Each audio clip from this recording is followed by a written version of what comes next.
Good morning!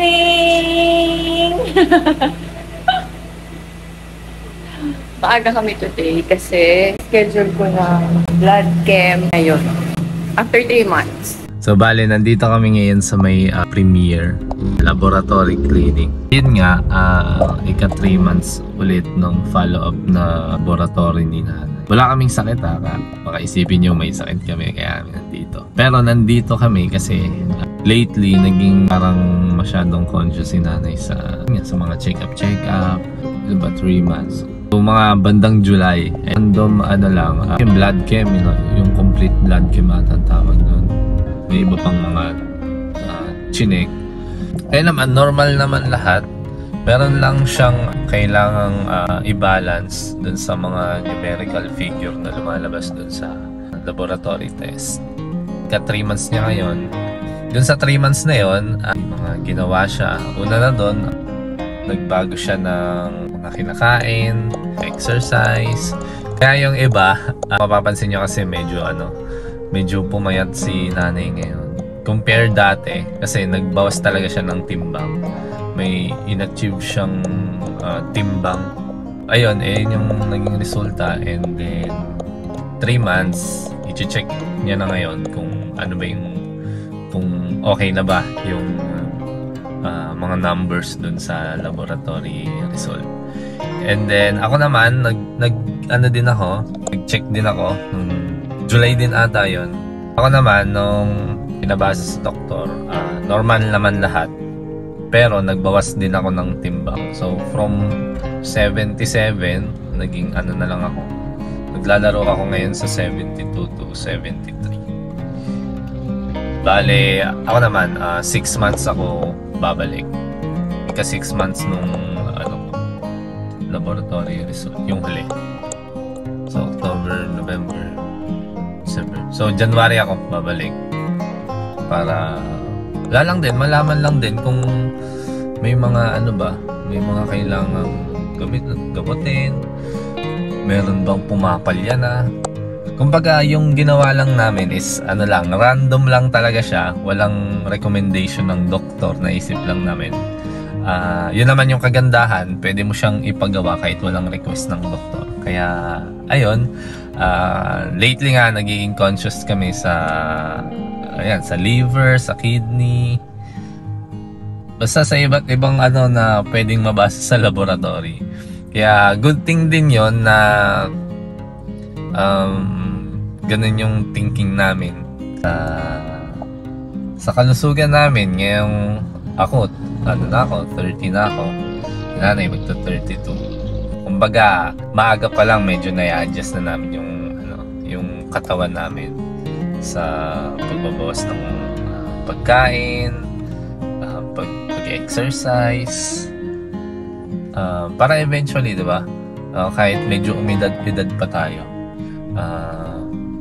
medyo naalagaan pa namin yung katawan namin. Siyempre kayo din, kung mapanood nyo to, okay lang din na gawin nyo to in a random, and then pabasa nyo sa doktor. Kasi nga, sabi nga dun sa lumang kasabihan, diba, prevention is better than cure. So iwasan natin makarating tayo sa gamutan. Hanggat maaari, gawan na natin ang paraan ng mas maaga. And sana yung sa amin tuloy-tuloy lang na okay, kasi pag okay yung health mo, parang okay na din lahat diba? Kapag naman nagkasakit ka, napakalaking gastos. So yun lang, wala kaming sakit. Talagang lang namin, gusto lang naming malaman kung ano yung nangyayari sa katawan namin. And syempre, diba, parang lang din to, makakatulong lang din kasi diba, magpa 5 years, 4 years kami, 5 years next year, and di pa kami nabibiyayaan ng anak. So mas maganda pagka kasi nga medyo sa perspective ng karamihan, medyo late na yung ganitong edad na magkaanak. So sa ganitong paraan, parang naihahanda din namin yung katawan namin na kahit late kami magkaanak, okay pa din yung katawan namin. Naalagaan namin and ready pa rin kami dun sa matinding responsibilidad sa pagiging magulang. And hopefully, yun nga, makatulong to para magkaanak kami. Siyempre, una na doon yung prayers, yung panata namin na mihiling kami na magkaroon ng anak. And then, siyempre, yung sunod doon, yung sa amin naman, yung pag-aalaga namin sa kanya-kanya naming sarili. So, ayun lang, time check, ano pa lang, 5:50, bali 6 AM yung ano ni nanay, yung schedule niya. Gutom na kayo, diba? Naglaga ng 4 na itlog. Ayan. So, ayun. Tapos, pagkatapos namin dito, pupunta kami ng bayan. Nga pala, order kayo sa Ace Deli. Nandun nakapost yung mga available pastries na business namin. Order kayo, message lang kayo. Pwede sa akin, pwede sa Facebook ni nanay, tsaka yung mismong page ng Ace Deli. And mag-follow na rin kayo dito, tsaka mag-subscribe kayo sa YouTube channel namin. So yun lang, lalabas na ako, susunod muna ako doon para malaman ko din kung ano yung mga gagawin niya doon. So mga sir, so bali andito kami ngayon sa parking sa tapat ng Marikina City Hall. Bali tapos na yung laboratory. And wala pang result, pero ngayong araw yun, siguro mga hapon. Namalengke na kami doon sa bayan. Pauwi na rin kami. Ayun, malengke kami ng kaunti. Pauwi na kami. Ay hindi, bago pala kami umuwi, mag-ano muna kami, papakarwash kami kasi sobrang dumi na talaga ni Nabi. Ito mga tinan, ayun ang dudumi. Hindi na namin maisisingit pagkakarwash bukas kasi paalis na rin kami bukas. So bukas ng umaga, diba Sunday ang tupad namin, nagpalipat kami ng Sabado. Kasi after nun, pauwi kami ng sa Infanta, Quezon. So halos siguro kami doon hanggang Biyernes. So halos isang linggo lang din.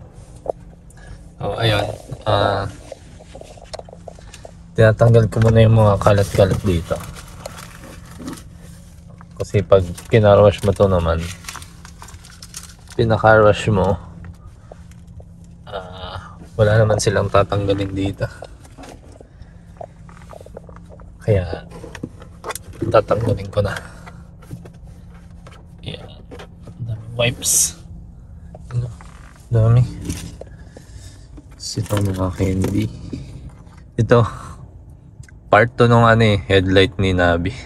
Tinabi ko lang. Nabangga kami ng motor dati, nabasag. So ito original part.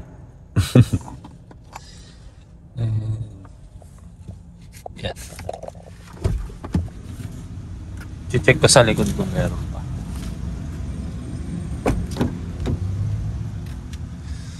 Sa likod wala naman na. Yan. Masyadong kalat. Doon lang sa harap. Kasi syempre sa harap kami umuupo Ayan, nandito yung kalat. Ayan. Dito. Tama, dito ko pala nalagay. Kasi wala nang laman to Hello! Tumahi ka? Hindi nag-ihi lang. Kailangan ka tumahi. So, ito na yung mga kalat. Hindi ko alam kung meron pa sa ilalim Babakyumin naman nila yun. Parang tagal na nating di nagpakarwash sa labas. Parang na. Parang palagi tayong nagkakarwash kayo. DIY. Parang masarap duman saan? Saan? Yes. Sarado pa nga, 7:30 pa lang.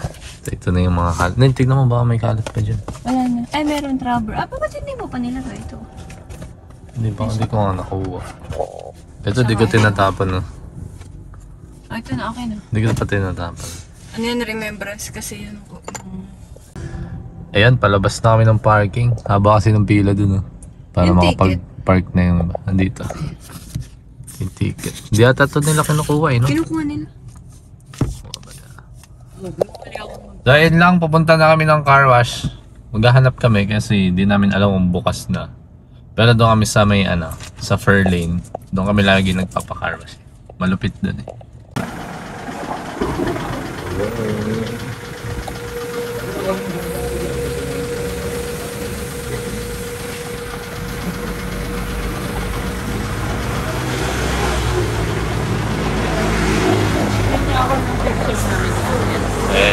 Dito kami sa car wash. Dito kami lagi nagpapa-car wash kasi dito si Kim Chu at si Janine Gutierrez. Kamusta naman yung Oo, papasama eh. Doon. Sana okay na yung number. Positive naman ako kasi nag-lose ako ng 10 kilo in 3 months. So, Pwede na daw siya doon. Saka, nag-lose naman ako ng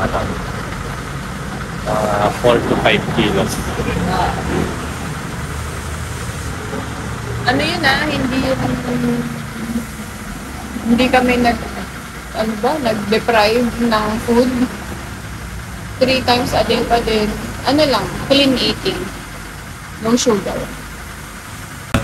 Sulitin lang natin yung car wash dito. Sobrang doon talaga may tumutali. Nakita nyo sa peso. Sa video kasi hindi na siya nakita yung mga. Tapos puro siya tayo ng mga maya. Kasi pinupugaran na yung garahe namin ng maya. Kasi yung mga nabisilang pagkain nila peso. Sila yung tumitingin. Kaya naging source of food nila yung garahe. Nakikain na? Doon pa dumuli.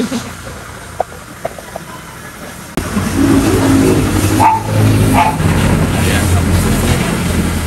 Hindi mo sinabi. Finish yung adjust mo.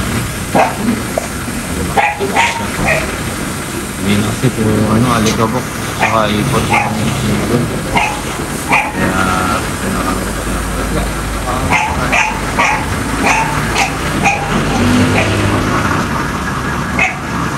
finally, dito na kami sa bahay. Na mga 8:30 na.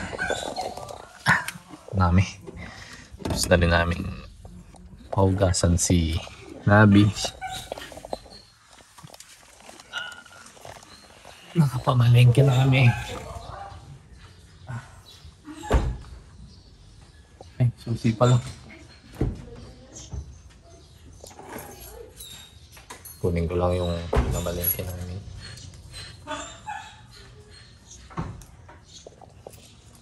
Sara ko na tong gate.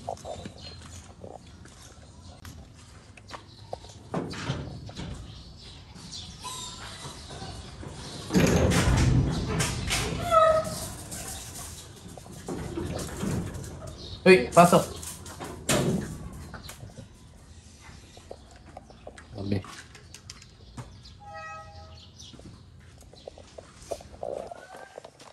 I love you always. Pinamalengke. Ayan. Hindi nilagang. May itlog ko, Baboy scramble na. Nilagang buto-buto.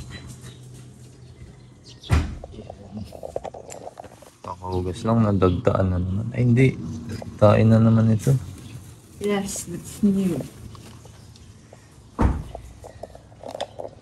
Manila sa bahay na uli kami. Tatamaan na naman kami dito ng antok. Kasi parang 2 hours, parang tulog lang. Kaya, hanggang dito lang muna yung video namin. Sana kayo, follow kayo sa page namin, tsaka mag-subscribe kayo sa channel namin. Yun lang! Arsa! Our hearts beat to the city streets. We began to feel the fire.